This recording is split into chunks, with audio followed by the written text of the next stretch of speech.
Olá, muito boa tarde. Hoje assinala-se o Dia da Universidade Católica Portuguesa, uma instituição de ensino superior que há 55 anos conjuga os valores cristãos com a ciência e a educação. Um caminho que vamos analisar com a reitora desta instituição, Isabel Capelou Gil, que está connosco. Será logo após a atualidade religiosa, com destaque hoje para a Semana do Papa, que está a visitar a República Democrática do Congo e o Sudão do Sul.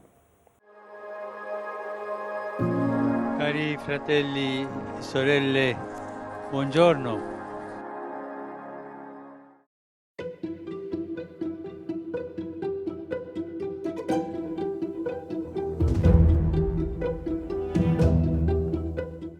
Uma viagem adiada, querida e finalmente cumprida.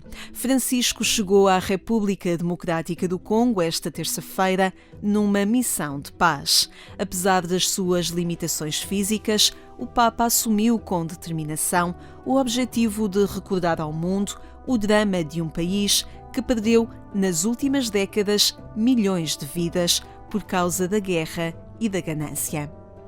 Questo paese immenso e pieno di vita, questo diaframma d'Africa colpito dalla violenza come da un pugno nello stomaco, sembra da tempo senza respiro. Signor Presidente, lei ha menzionato questo genocidio dimenticato che sta soffrendo la Repubblica del Congo.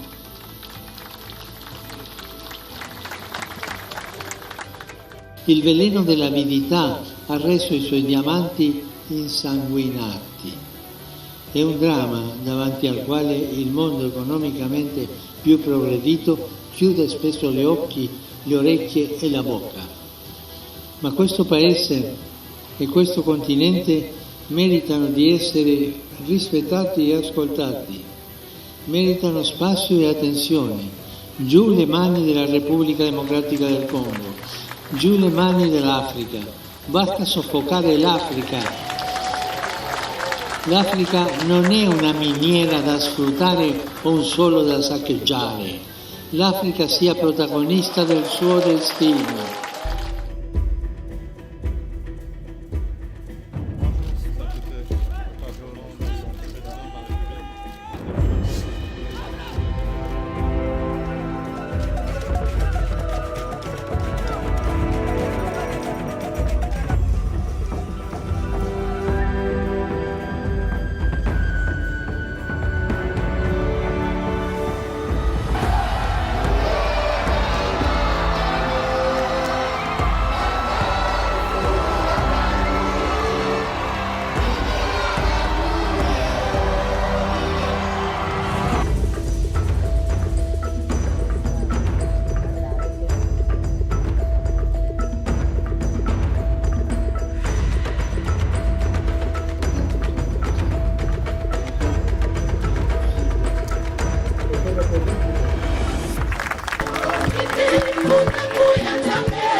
Questa mattina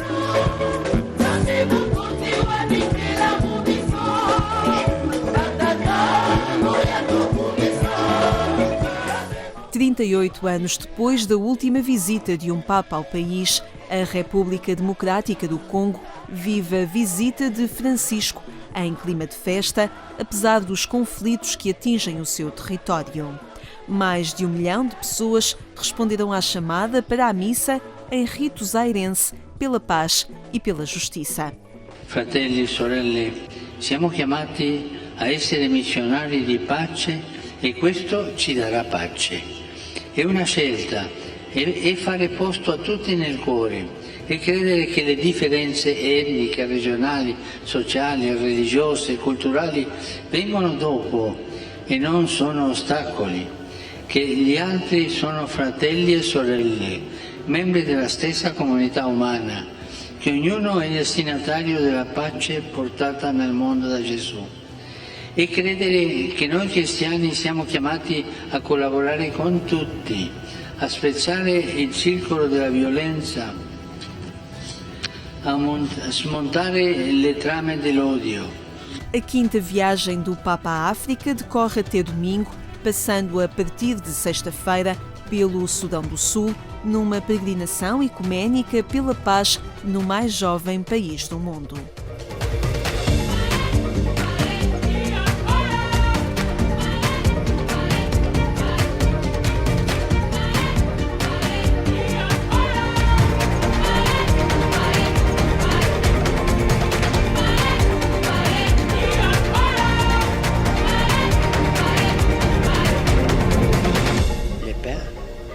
Le Fils e le Saint-Esprit.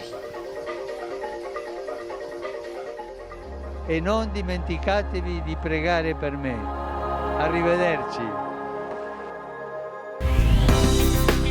A Semana de Oração pela Unidade dos Cristãos foi assinalada a nível nacional com uma celebração ecuménica que juntou diferentes igrejas e seus responsáveis no Porto. A água e a rocha no encontro entre cristãos em oração pela unidade. Dois símbolos que marcaram a celebração ecuménica que se realizou na Igreja Evangélica Metodista do Mirante, no Porto, para assinalar ao nível nacional a Semana de Oração pela Unidade dos Cristãos 2023. Diferentes igrejas e os seus responsáveis e hierarcas afirmaram em conjunto o propósito de aprofundar o que têm em comum. É importante e é uma alegria podermos celebrar este tempo e viver este tempo da Semana de Oração pela Unidade com os cristãos juntos, celebrando a sua fé, partilhando o amor que está em Cristo, partilhando experiências e fazendo caminhos juntos. É claro que tem acontecido praticamente só na Semana de Oração pela Unidade haver este impacto ou esta oportunidade. E a nossa esperança é que, passada a pandemia, que agora as coisas voltem a ter um ritmo que já tiveram e que estavam num caminho muito interessante e que se possa recuperar e que mais algumas atividades possam acontecer ao longo do ano até, para permitir que haja mais partilha, que haja mais envolvimento e até avançarmos para projetos juntos em alguma coisa que ajude. É sempre esse o nosso grande objetivo, ajudar o mundo a crer. Por isso esta é uma celebração que afirma a nossa alegria, a nossa gratidão, a nossa confiança e também a nossa esperança de aprofundarmos um bocadinho mais, de vivermos um bocadinho mais e de pormos em prática esta nossa alegria de estarmos juntos ao longo do ano. Dá também oportunidade para nós pensarmos que a unidade é um valor conjugado com a diferença, e as diferenças nunca podem ser desfeitas. Nós temos aqui a riqueza que precisamos de promover, porque as identidades nunca podemos desfazê-las. Desfazer identidades é empobrecer as pessoas, empobrecer as sociedades, mas temos aqui encontrar caminhos de conjugar as identidades com as cooperações e, nomeadamente, com caminhos de unidade. Nós olhamos para esse desejo fundacional de Jesus, não é? Que todos sejam um, como nós somos um, e é este desejo fundacional de Jesus que nós queremos transmitir não só para cada Semana de Oração pela Unidade dos Cristãos, mas para as várias iniciativas que temos. Dou graças a Deus por estarmos numa diocese onde as relações ecuménicas têm história. As relações ecuménicas estão bastante consolidadas. Encontrarmos, estarmos juntos, partilhar visões, aprendermos uns com os outros. É só na vivência em comum, na relação um com o outro, que nós nos conhecemos.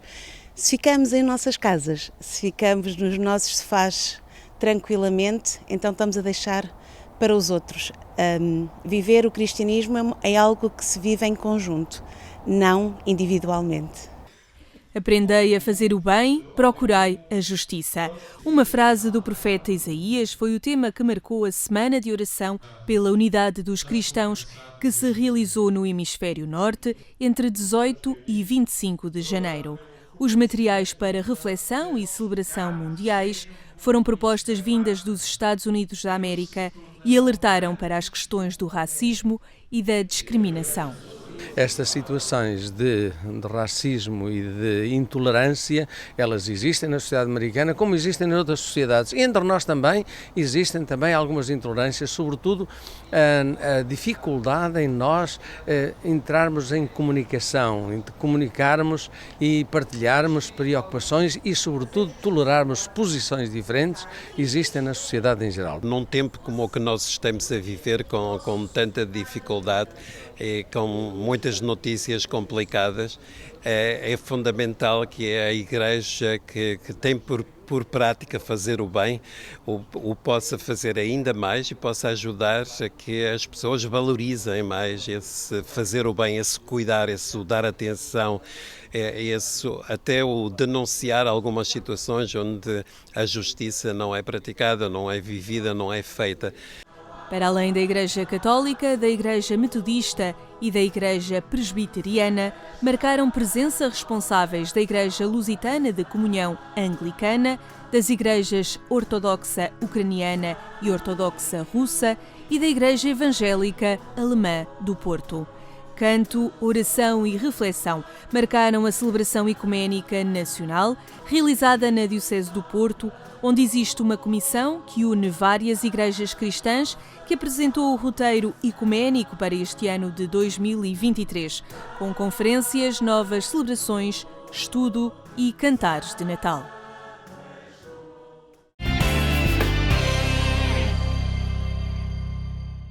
Estes são temas que pode acompanhar em permanência em agência.eclesia.pt. Agora, a Universidade Católica Portuguesa, cujo dia hoje se assinala, temos entre nós a Isabel Capelou Gil, reitora da Universidade Católica. Muito obrigado por estar no programa Eclésia. Este é um dia que traz esta instituição, digamos, a um perímetro um pouco mais alargado do que o meio académico. É o dia da Universidade Católica assinalado na Igreja, em Portugal, de resto, e também uma oportunidade para as próprias comunidades cristãs, e no próximo domingo também, terem a noção e tomarem consciência da riqueza que a Igreja tem em Portugal, no sentido de ter uma instituição de ensino como a Universidade Católica. É verdade, é uma altura em que celebramos 55 anos, como eu costumo dizer, de transformação do sistema do ensino superior em Portugal e de serviço à Igreja. A Universidade Católica Portuguesa foi criada a partir de um acordo entre a Santa Sé e o Estado português e por isso tem um estatuto singular entre as universidades portuguesas, as públicas e as privadas. Fazemos parte do Conselho de Reitores das Universidades Portuguesas, justamente devido a este estatuto diferenciado, e ao longo de 55 anos temos vindo a trazer para o sistema de ensino superior e de educação um conjunto de formações inovadoras. Era importante complementar aquilo que eram práticas e modelos de formação que existiam em Portugal em 1967, quando a universidade se fundou. Existiam apenas 3 universidades em Portugal. A Católica foi a 4ª universidade a ser criada no nosso país. E, na verdade, tem, ao longo dos tempos, tido um impacto enorme na capacitação dos profissionais em áreas tão diferenciadas como, começando desde logo com a teologia, que é, juntamente com a filosofia, a primeira faculdade da universidade foi a Faculdade de Filosofia, depois a Faculdade de Ciências Humanas, a Faculdade de Teologia, que são, no fundo, as áreas core da nossa atividade. Mas uma Universidade Católica não é só ciências sagradas, não é? Portanto, uma Universidade Católica é uma proposta da Igreja à capacitação da sociedade. E é isso que temos vindo a fazer ao longo destes 55 anos. E desta vez a sublinharem também muito a Fratelli Tutti, não é? E a apontar a esta fraternidade social, colocando precisamente a ciência e a formação das novas gerações muito no sentido de as capacitar precisamente para a construção de um mundo mais humano e de uma sociedade mais fraterna. Exatamente, mais solidária. O lema do Dia da Universidade este ano é o conhecimento ao serviço da fraternidade social. e comporta, desde logo, um entendimento muito próprio daquilo que deve ser a ciência na sua relação com a sociedade. Não uma relação de poder e domínio, mas uma relação de serviço. Não o paradigma do cientista fáustico, não é? Portanto, que procura um conhecimento como fim em si e como estratégia de poder, não um paradigma do cientista que olha para o mundo apenas como um espaço de experimentação, um laboratório, e nós temos na modernidade um conjunto de imagens, desde a ficção à ensaística, ao pensamento científico, da defesa deste modelo experimental e laboratorial, que é, de facto, o modelo da ciência, mas uma experimentação com um propósito, com uma finalidade. E essa finalidade é e deve ser uma finalidade de despojamento. Um académico, e todos nós que estamos nesta atividade fascinante, olhamos para a realidade, para a procura que fazemos de entender melhor a realidade, as grandes questões e os grandes problemas e os grandes desafios, numa lógica de humildade. Sabemos que aquilo que hoje sabemos é sempre menos do que o que sabemos amanhã. A universidade é que ensina, mas no caso aprende constantemente. Tem que estar sempre numa atitude de aprendizagem com o mundo onde está. Não é? Exatamente. E tem que estar sempre aberta à mudança. Não é? Estar na sociedade, no terreno, atenta às tendências, aos perigos e às oportunidades. Eu não gosto muito de salientar uma lógica distópica dos perigos e dos riscos. É claro que há riscos. Ser investigador, ser professor, é uma atividade arriscada, porque nós estamos sempre a confrontar-nos com aquilo que é diferente de nós. Se não tivermos essa abertura, somos cientistas, investigadores, professores menores, digamos. E a Universidade Católica continua a crescer, não é? A Faculdade de Medicina já vai no seu 2º ano e no terreno ao lado do atual espaço da Universidade Católica, aqui em Lisboa, em breve espera-se que nasça um outro polo. Exatamente, não é bem um outro polo, é uma expansão do campus, é o projeto Campus Veritati.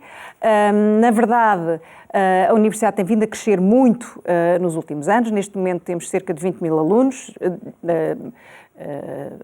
distribuídos por Lisboa, Porto, Braga e Viseu, com cerca de 12.780 alunos em cursos conferentes de grau e os outros em cursos de pós-graduação, de executivos, formações avançadas, formações de outro tipo.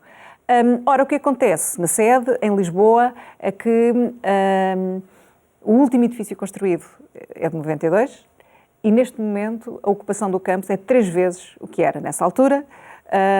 O número de faculdades duplicou, o número de centros de investigações multiplica-se por 5, há muito mais atividade e, portanto, na verdade, necessitamos de requalificar o espaço e o Campus Veritati será, de facto, um campus de base tecnológica que vai transformar.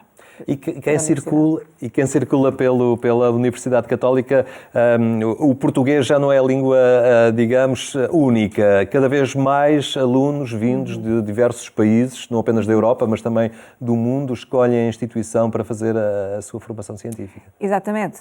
Aliás, a ciência e o ensino superior postula-se num patamar sempre internacional, não é? Nós trabalhamos em rede, investigamos em comunidades científicas de base internacional e os estudantes que recrutamos são nacionais e internacionais. Nós temos cerca de 100 nacionalidades diferentes nos campi da Universidade Católica, um conjunto muito alargado de formações totalmente em inglês. O inglês é a língua da ciência, o português também é a língua da ciência, obviamente, e, portanto, o facto de oferecermos também formação em inglês, como é o caso das licenciaturas em gestão, curso em medicina, 18 mestrados, 6 doutoramentos selecionados completamente em inglês, que vão desde a microbiologia até às ciências da comunicação, aos estudos políticos. Isso não significa um menor valor da língua portuguesa enquanto língua de ciência e língua de comunicação, mas esta visão cosmopolita e universal que é o de uma Universitas, que é a universidade. E também a preocupação pela sustentabilidade e por acertar, digamos, o passo com estas propostas do Papa, desde a sua encíclica Laudato Si, também isto muito presente na Universidade Católica. Sim, no nosso plano de desenvolvimento estratégico, o valor que une todas as estratégias de desenvolvimento é justamente sustentabilidade, não só ambiental, mas também no contributo social e comunitário, não é? E também nas boas práticas de ética, na forma como gerimos, como utilizamos os nossos recursos. O facto da universidade estar instalada em 4 cidades diferentes e muito importantes do nosso território demonstra o seu contributo para a coesão do território nacional. Nós precisamos trabalhar para reforçar a coesão do interior com o litoral, trabalhar em proximidade numa lógica que é sempre, obviamente, de políticas e de estratégias nacionais, mas acautelando aquilo que é a diversidade dos territórios. Para terminarmos, o que é que precisa a Universidade Católica Portuguesa? O que é que pede neste momento? Aquilo que pede hoje, no Dia da Universidade Católica, é a proximidade dos católicos portugueses com este grande instrumento do cristianismo, de uma visão humanista do mundo tão necessária na sociedade portuguesa, tão necessária para a Europa e tão necessária para o mundo. Muito bem, muito obrigado e continuamos atentos também a este trabalho da Universidade Católica em prol da fraternidade social e também da construção desta cultura do cuidado que tanto esforço tem dedicado também na forma como organiza os seus discursos e o seu ensino. Muito obrigado pela sua presença hoje aqui entre nós. Eu agradeço. Nós ficamos por aqui. Tenha então uma ótima tarde. Até amanhã, se Deus quiser.